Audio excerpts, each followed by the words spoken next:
तो हेलो सांग मैंने आज आम गोटे एमती गोटे प्रोजेक्ट करुचे जोटा कि एबे सुधा तो माने मॉड्यूल किसी तैयारी हैनी किंतु एटा फ्यूचर रे एटा बहुत दरकार रहिबो।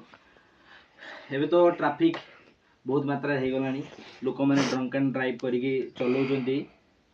तो एमती गोटे प्रोजेक्ट रो प्रयास एटा जहा द्वारा कि लोक मैंने ड्रंक एंड ड्राइव कले मध्य भी गाड़ी एक्सीडेंट हम ना। एक्सीडेंट रु सबु क्षेत्र रे नुहे प्राय 90% क्षेत्र रे जदि हठात कि मद पीकी कि आउ किसी अलग जिनस पान करिकी किंबा डिप्रेशन लो थिबा व्यक्ति जदि गाड़ीटा चलाए, जदि चलेवा समय तो आखि लगी जाए ताले से निश्चित भाव में यह द्वारा बढ़ती जाई पारिबो।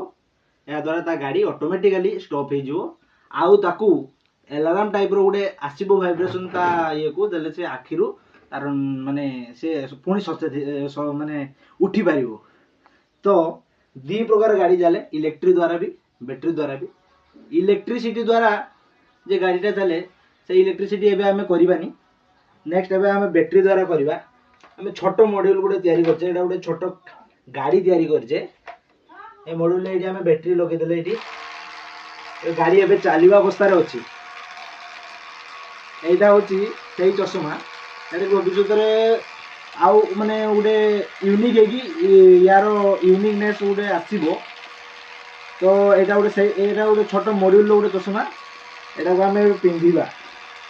एटा हमें पिंधिले एबे पिंधिला परे एटा हमें पिंधे धरा जाऊ मु ड्रंक करिछि तो मु एबे धरा जाऊ गाड़ी चला बेले सुई मु एबे गाड़ी भितर अछि, गाड़ी चला बेले मु सुई जाउछि, एबे सुई जाउछि। देखो मु आखि बंद कर देली, देखो अलार्म एमती बाजिला, देखो बहुत जोर एटी वाइब्रेशन होउची एवं गाड़ीटी मध्य रहीगला। एई भली भाबरे आमे बंचेई पारिबा धन जीवन को।